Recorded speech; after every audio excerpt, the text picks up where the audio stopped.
Bevilacqua de um contrato de licenciamento de software, né? Quer dizer, o Clóvis foi um grande jurista, mas não tinha como prever, né, minimamente essa existência. Fala sobre contrato eletrônico, né, com ele.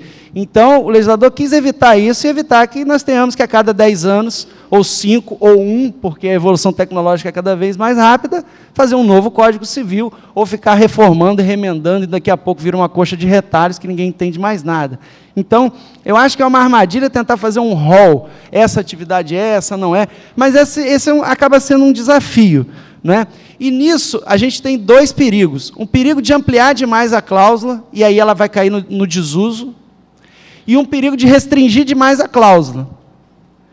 Então, eu cito como exemplo, e aqui vou correr um risco muito grave, porque provavelmente tem aqui várias pessoas que concordam, mas eu cito como exemplo de ampliação indevida da cláusula a ideia de que ela pode se aplicar aos acidentes de trabalho. Tá? Inclusive, numa jornada do Conselho da Justiça Federal, foi aprovado um enunciado de que o parágrafo único do 927 pode se aplicar a acidente de trabalho. Então, boa parte da doutrina nacional entende nesse sentido. Humildemente, vou me colocar em posição contrária, né? O desembargador Cavalieri também é contra, e outros autores,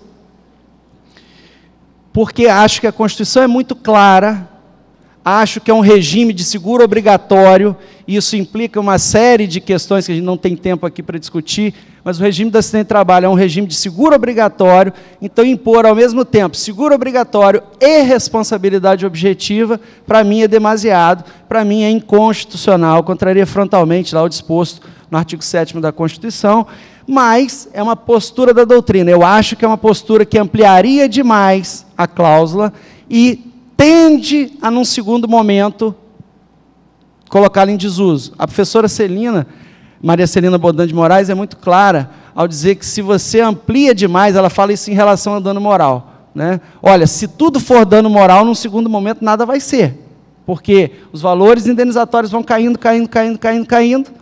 Num determinado momento, ninguém se sente animado de pedir uma indenização de tão baixo que é o valor, e, no fim da história, tudo vai ficar irreparado. Então, nós temos que ter esse cuidado de não ampliar demais. Por outro lado, temos que ter o cuidado de não restringir demais. E aí é que eu chego no nosso ponto. O artigo 14, parágrafo 4º do CDC vai dizer que o profissional liberal responde independentemente de... responde desde que provada a sua culpa. Vamos imaginar, então, uma atividade perigosa. Eu não vou aqui relacionar, porque aí a relação das atividades vai causar muita discussão. Tem um autor renomado lá do Rio que diz que uma atividade, por exemplo, que se enquadra, ele fala isso num livro específico sobre o tema, que se enquadra no parágrafo único do 927, é jogar frescobol na praia, né? Seria uma atividade extremamente perigosa, que se enquadraria no parágrafo único do 927. Então, eu não vou dizer, mas vamos imaginar, então, uma atividade perigosa desempenhada por um profissional liberal. Ela, a teor do parágrafo 4º do 14, tem que provar a culpa. O 927 diz que, se a atividade é perigosa, responde independentemente de culpa. Como é que a gente resolve isso? Bom, a noção de consumidor, né, ela foi extremamente explorada aqui, o professor Zanelato acabou de falar, mas acho que a chave é a vulnerabilidade. Então, a gente teria que separar o que é relação de consumo e o que não é. Só que aí a gente chegaria numa conclusão, no meu modo de ver, esdrúxula. Por quê? Se nós considerarmos que é uma relação de consumo, ou seja, uma parte é vulnerável, aplicamos o parágrafo 4º do CDC. Do 14, responsabilidade subjetiva. Se nós chegarmos à conclusão que não é uma relação de consumo, ou seja, a outra parte não é vulnerável, ele é forte, talvez até mais forte que o causador do dano, responsabilidade objetiva, independentemente de culpa. Para mim, é um contrassenso sem tamanho. Eu dizer que o consumidor vai ser tratado de uma forma muito mais rigorosa, o consumidor que é o diferente, que é o vulnerável, vai ser tratado de uma forma muito mais rigorosa do que o não vulnerável. Então, eu acho que nós temos que criar um mecanismo de solução disso aí, que não tem como passar ao largo do diálogo das fontes. Qual é a ideia? E aí, o nosso tempo é muito curto, a gente tem que tentar resumir para não extrapolar o tempo e também não terminar sem uma conclusão. Qual é a ideia aqui? O que diz a cláusula geral? Responderá independentemente de culpa, nos casos previstos em lei, ou quando a atividade for perigosa, causar riscos a direito de terceiros. Bom, nesse caso, eu acho que seria um dos poucos casos em que a gente teria que afastar o CDC e aplicar o Código Civil numa relação de consumo. Por quê?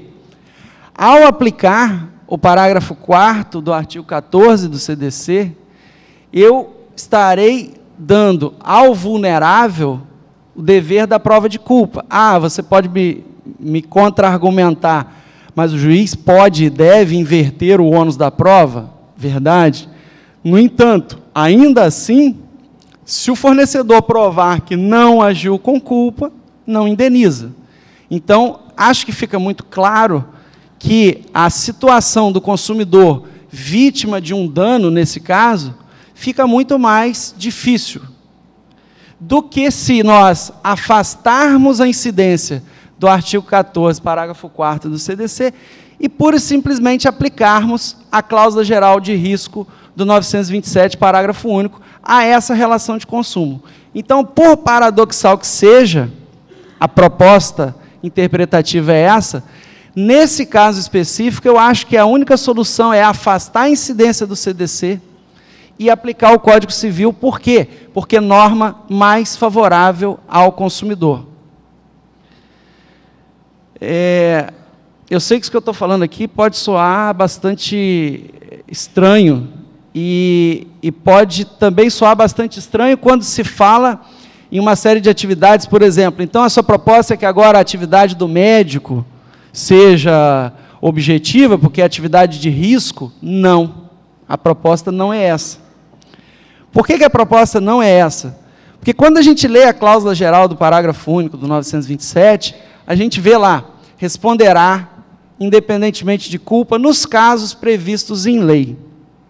Antes de abrir a cláusula geral, o legislador remete aos pontos em que o legislador haja expressamente previsto o tipo de responsabilidade que vai incidir sobre o tipo de relação jurídica. Bom, a interpretação que eu faço desse dispositivo, e é uma interpretação também que foi feita pela professora Raquel Bellini Salles, que na sua dissertação de mestrado enfrentou diretamente a cláusula geral do 927, vejam, ela fez uma dissertação de mestrado inteira sobre esse parágrafo, e foi bem clara ao dizer que não estava enfrentando todas as questões, e nas suas belas 200 páginas, então, para ver a complexidade do negócio, né? A ideia é que o legislador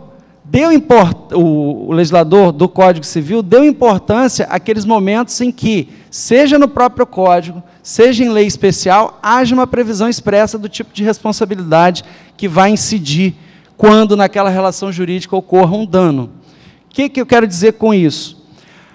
A proposta é que haja aplicação do parágrafo único do 927 às atividades perigosas desenvolvidas por profissionais liberais, salvo nos casos em que a própria lei já estabeleça a responsabilidade subjetiva. Nesse caso dos médicos, por exemplo, salvo engano, o artigo 951 do Código Civil vai dizer lá que a atividade dos profissionais da área médica, e aí hoje, né, isso está muito ampliado. Antigamente, o profissional da área médica era médico, basicamente, e o farmacêutico, talvez, né? Hoje aí você tem uma série de outros profissionais que poderiam ser incluídos aí. O Código Civil diz taxativamente que esse tipo de responsabilidade é subjetiva. Então, acho que a cláusula geral não incide sobre esse tipo de responsabilidade, porque o legislador expressamente assim se manifestou, e a cláusula não veio, no meu entender, para contrariar normas regulamentares. Ela veio para abranger